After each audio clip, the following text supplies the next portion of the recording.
사람이 살아가면서 참 관심사가 많아요. 어릴 때에는 꿈이 많고요. 그리고 점점 어른이 되면 관심사가 돈이나 직업으로 바뀌어집니다.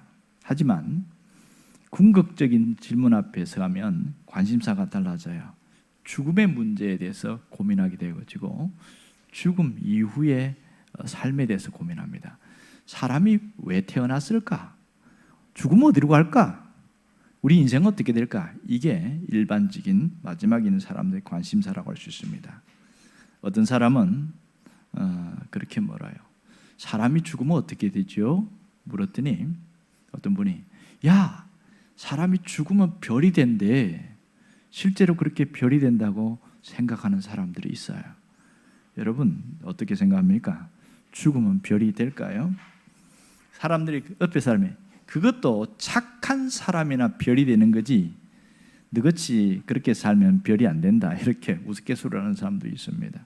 정말 옛날에는 사람이 죽으면 별이 된다고 믿은 사람들이 정말 많이 있었던 것 같아요. 자, 여러분 똑똑한 사람도 사람이 죽으면 별이 된다는 생각하는 사람이 있는 것 같습니다. 화학공학자 중에 김병민 박사가 있는데요. 이분이 쓴 책 중에서 주기율표를 읽는 시간 그런 책을 썼어요. 이 책은 복잡해요. 그런데 무슨 얘기하고 있냐면 이런 얘기를 썼어요. 우리가 소중한 사람을 잃었을 때에 별이 된다고 하잖아요. 김병민 박사가 하는 얘기입니다. 사람이 죽으면 다시 별로 돌아간다고 하는데 그 모든 원자가 흩어져서 별로 형성된다. 이런 얘기를 그 속에서 한 적이 있습니다. 그러면 수많은 행성과 별들을 보면서 옛날에는 행성 이름 모를 때에는 저것은 어느 조상의 별이다 이렇게 생각을 한 적이 있었죠. 그래서 죽은 영혼이 별이 되기도 하고 또 반짝반짝 빛나는 어떤 신화적인 인물이 또 태어나기도 하고 이렇게 믿은 적이 있습니다. 인간의 본성 속에는 별을 굉장히 좋아하는 것 같아요. 별을 좋아합니다. 밤하늘에 떠 있는 별을 보고 슬퍼하는 사람은 거의 없습니다. 그래서 노래도 있잖아요. 저 별은 나의 별, 저 별은 너의 별, 별빛에 물드는 밤같이 까만 눈동자. 저 별은 나의 별, 저 별은 너의 별. 특히 연인들이 서로 만나면 가끔 그런 얘기 하잖아요. 저 밤하늘의 별을 보면서 오빠 저 별 좀 따줘. 그럼요.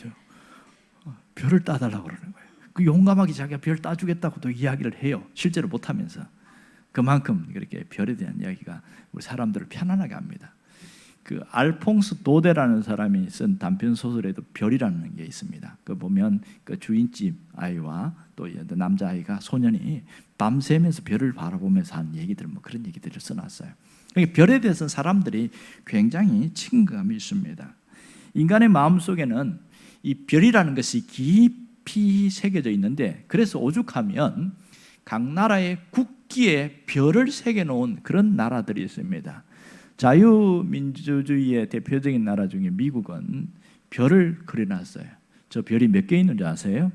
50개 있습니다. 50개 주가 있다 해서 별을 50개를 새겨놓았어요.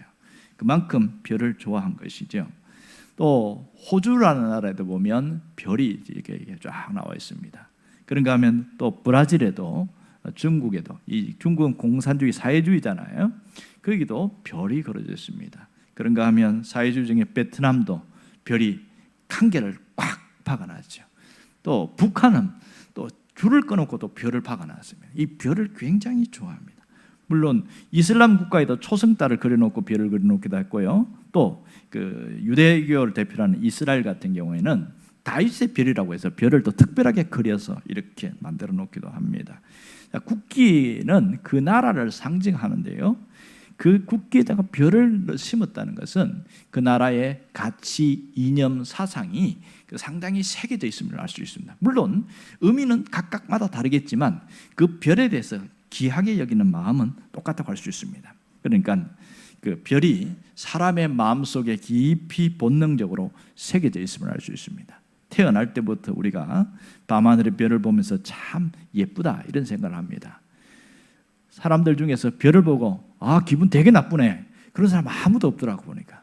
별을 반짝반짝 빛나는 거 볼 때마다 참 아름답다 이렇게 말을 합니다. 그만큼 별에 대한 기대감이 있는 것이죠. 어떤 분은 별을 더 환하게 보려고 일부러 몽골까지 가는 사람을 봤어요. 왜 가세요? 별 보러 간다는 거예요. 이해가 안 되죠. 아니, 한국에서 별 보면 되지 뭐 몽골까지 가냐고요. 거기서 보는 별이 훨씬 아름답다고 그러면서 가요. 그만큼 성경에도 별에 대해서 이야기하는 구절들이 나오는데요. 자, 보면 창세기 22장 17절에 보면 이렇게 나옵니다. 함께 읽어볼까요? 내가 네게 큰 복을 주고 네 씨가 크게 번성하여 하늘의 별과 같고 바닷가의 모래와 같게 하리니. 이 복에 대해서 이야기할 때 하늘의 별과 같고 별에 대해서 이야기합니다.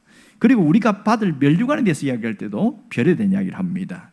다니엘서에 보면 그 얘기가 나오죠. 다니엘서 12장 3절에 보면 같이 읽어봅시다. 많은 사람을 옳은 대로 돌아오게 한 자는 별과 같이 영원토록 빛나리라. 그 받을 상급 면류관에 대해서도 별이라는 단어를 써서 이야기합니다.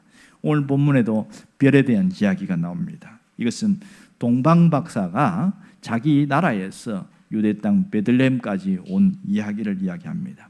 전설에 의하면 이 세 사람이 왔다고 하는데 그 전설에 나오는 이야기입니다. 실제인지 모릅니다. 그 이름이 나이가 많은 사람 멜키우스라고 하는 사람이 있고요. 또 중년의 남자 발타자르가 있고 아주 젊은 사람은 가스파르 이렇게 세 사람이 있다. 그런 전설이 있어요. 어쨌든 이 사람들이 페르시아에서 왔는데 그 페르시아라 지금 이라크 그 지역이죠. 이 사람의 직업이 뭐냐? 천문학자입니다. 우리가 말하면 천문학자. 당시에 점성가지요. 단순히 별을 보고 점치는 수준 정도가 아니고요. 이 전체 물리학을 전공하고 왕의 정치의 어떤 자문 역할까지 하는 그런 사람이 바로 이 마고스라는 이 점성가입니다. 그리고 왕자들을 교육하는 그런 일을 해요. 굉장히 똑똑하지요. 그러니까 권력이 있지요. 그만큼 명예가 있지요. 남부를 곳이 없는데 이런 사람들이 왜 별을 따라서 이 먼 거리로 오냐고요. 이 페르시아에서 예루살렘까지 특히 베들레헴까지 오는데 얼마나 먼 거리인 줄 아세요? 1600km 된답니다. 거기까지 오는데 얼마나 먼 거리인지 오는 게 쉽지가 않습니다. 밤에만 움직여야 되죠. 별 따라왔다는 게 여러분 낮에도 걸어왔다고 생각하는 사람이 낮에는 별이 안 보입니다. 캄캄한 밤에만 움직이니까 그래서 어떤 분이 시간을 계산해 봤어요. 밤에 쉬지 않고 8시간 움직이면 쉬지 않고 3개월이면 온다. 근데 사람은 초인이 아니기 때문에 불가능하답니다. 그러니까 쉬기도 하고 오면 아무리 빨리 와도 6개월 걸리고 조금 늦으면 한 1년 가까이 이렇게 보고 있습니다. 오는 동안에 사막을 건너와야 돼요. 또 광야를 건너와야 돼요. 유대 광야 같이. 또 강을 건너지요. 유프라테스, 티그리스 강을 건너지요. 가장 큰 위험은 강도입니다. 강도들이 중간중간에 있으니까 강도에게 다 털려버리면 끝나잖아요. 그리고 또 하나는 너무 먼 거리로 오니까 우리가 과연 여기서 다시 돌아갈 수 있을까? 그런 두려움들이 있었던 거죠. 그런 두려움이 있어요. 또 실제로 이들이 지금 페르시아에서 오지 않습니까? 그런데 지금 이 유대 나라는 누가 통치하고 있어요? 로마의 통치를 받고 있죠. 당시 페르시아와 로마는 원수 관계였어요. 그러면 페르시아 사람이 로마의 지배를 받는 유대 땅에 왔다. 발각되면 어떻게 될까요? 적결 사형 처분 받습니다. 그건 재판도 없어요. 바로 죽여버립니다. 그런 위험을 감수하고 이곳에 오는 것이죠. 자, 이렇게 권세도 있고 명예도 있고 돈도 많은 사람이 왜 이렇게까지 올까 이해가 안 됩니다. 근데 또 이해가 안 되는 게 하나 있는데 뭐냐면 동방의 박사들이 별을 따라왔다 이렇게 이야기합니다. 여러분, 하늘의 별이 움직입니까? 안 움직입니까? 이거 잘 모르시네요. 북극성, 반짝반짝 제일 빛나는 북극성 절대로 안 움직이죠. 그러면 별이 움직인다고 생각하는 이유는 뭐냐면 사실은 별이 그대로 고정되어 있는데 지구가 돌잖아요. 자전과 공전을 통해서 한 바퀴 돌지 않습니까? 그렇게 하면서 조금씩 초저녁에 봤던 별과 새벽에 보는 별이 위치가 다른 거예요. 지구가 도니까. 이걸 보고 움직인다고 이야기해요. 그럼 실제로는 별이 움직이는 게 아니고 그대로 있는데 지구가 움직이면서 별이 움직이는 것처럼 보이겠지요. 그런데 이 별을 따라온다는 게 가능할까요? 불가능할까요? 거의 불가능한 일입니다. 왜냐하면 별이 움직이는 것, 이런 건 있어요. 갑자기 유성이 떨어지잖아요. 순식간에 떨어지는 유성. 근데 유성은 순식간에 떨어지니까 그걸 보고 찾아온다. 그것도 말이 안 되는 얘기잖아요. 그러니까 과학적으로는 이게 별이 움직인다, 이해할 수 없는 영역인 거죠. 말이 안 된다. 그러니까 천문학을 연구하는 사람들은 아니 어떻게 별이 움직이냐, 그거는 이게 성경이 잘못된 것 같다. 이 박사들이 움직이는 별을 따라왔다고 하는데 이거 잘못된 거 아니냐, 이렇게 의문을 제기하는 사람들 의외로 있습니다. 정말 그렇습니다. 별이 빛이 났다고 그러는데 스스로 빛을 내는 발광체 아니지요. 별의 구조가 뭐로 되어 있습니까? 돌덩어리입니다. 암석 덩어리로 되어 있어요. 그러니까 햇빛을 받아서 반사하는 반사체지 별 스스로 빛을 내는 발광체는 아니거든요. 근데 이런 별이 움직인다? 쉽지 않은 거죠. 정말 쉽지 않습니다. 그런데 어떻게 그들이 별이 움직이는데 별을 따라왔느냐 하는 거예요.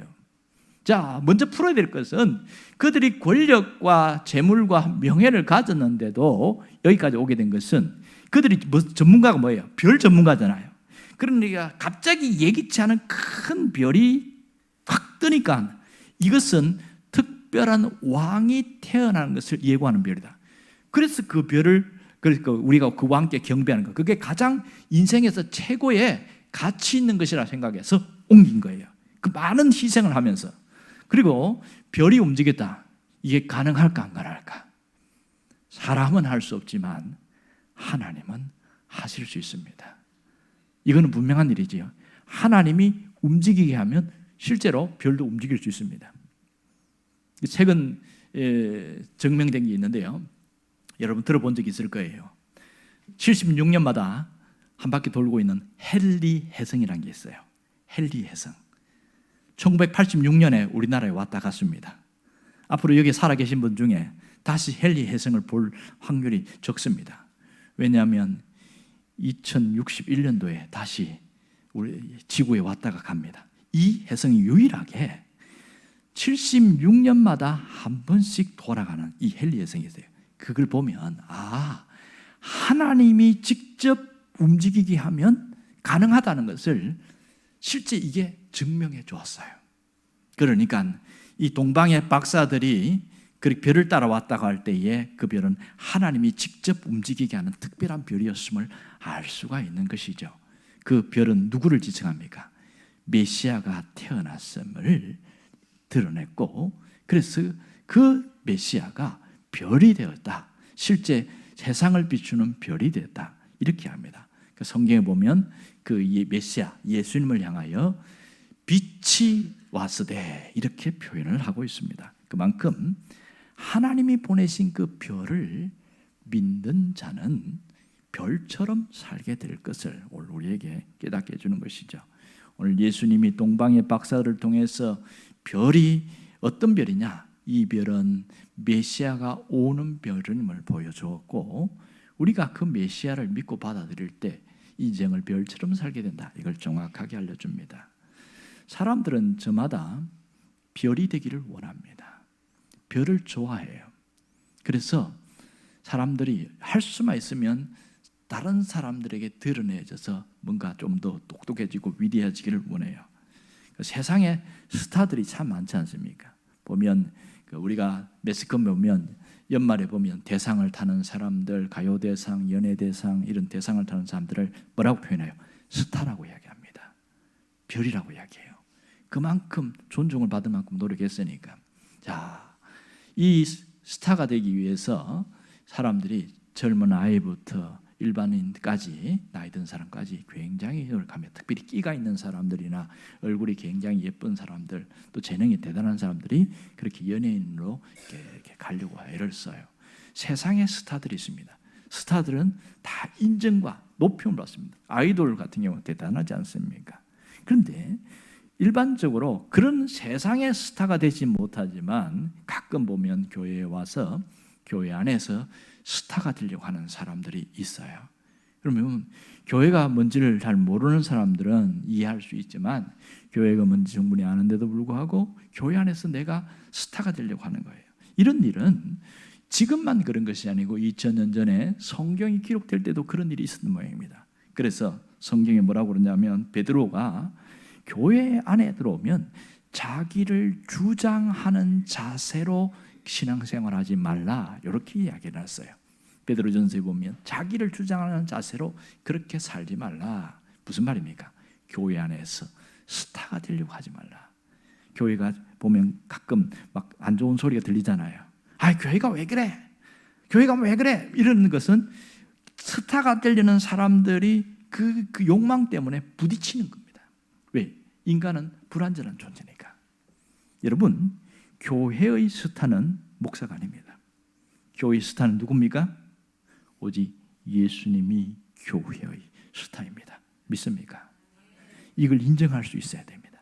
교회의 스타는 오직 예수님이시다. 그것이 인정되지 않으면 잡음이 생기고 힘들어져요. 이것을 오늘 우리가 생각해야 됩니다. 여러분, 교회에서는 목사님도 장로님도 권사님도 스타가 아니라는 사실입니다. 오직 예수님이 우리의 스타입니다. 어떻게 예수님이 스타가 되게 하려면 어떻게 해야 될까요? 여러분, 그분이 영원한 스타가 되신 그분을 마음으로 받아들이기만 하면 됩니다. 굉장히 쉽죠. 이것을 성경의 용어로 표현하면 영접한다 이렇게 표현합니다. 예수님을 마음에 영접하면 그때부터 예수님이 나의 스타가 될 뿐만 아니라 나를 스타가 되게 해 주신다는 게 이게 역설이에요. 희한하지요? 내가 스타가 되려고 하면 절대로 스타가 될 수 없지만 예수님을 마음속에 모셔드리면 주님이 나를 스타로 세우신다. 이게 놀라운 역설입니다. 이렇게 예수님을 믿는 사람은 뭘 해야 되냐면 절대로 위축되면 안 됩니다. 당당할 수 있어야 됩니다. 더 이상 위축되는 삶을 살지 않기를 바랍니다. 당당한 삶이 필요한 것이죠. 여러분, 스타 되신 예수님을 영접하고 그분과 함께 살아가면 뭐가 달라지는지 아세요? 인생 길이 열립니다. 홍해 길이 열리는 것처럼 인생 길이 열립니다. 여러분, 주님이 우리를 존귀하게 대우해 주시고 주님이 우리를 영원토록 떠나지 않으시고 주님이 우리를 끝까지 지키신다는 걸 알 수 있습니다. 영원한 별이 되시는 예수님을 자랑하는 것이 우리가 해야 할 일인 거죠. 어렵지 않지요? 예수님은 교회의 스타고 우리의 주인입니다. 이렇게 말하는 게 예수님을 자랑하는 겁니다. 우리의 문제를 해결하시는 예수님을 자랑하게 될 때 우리에게는 최고의 선물을 주십니다. 성탄절의 가장 최고의 선물은 예수님을 자랑하는 것이죠.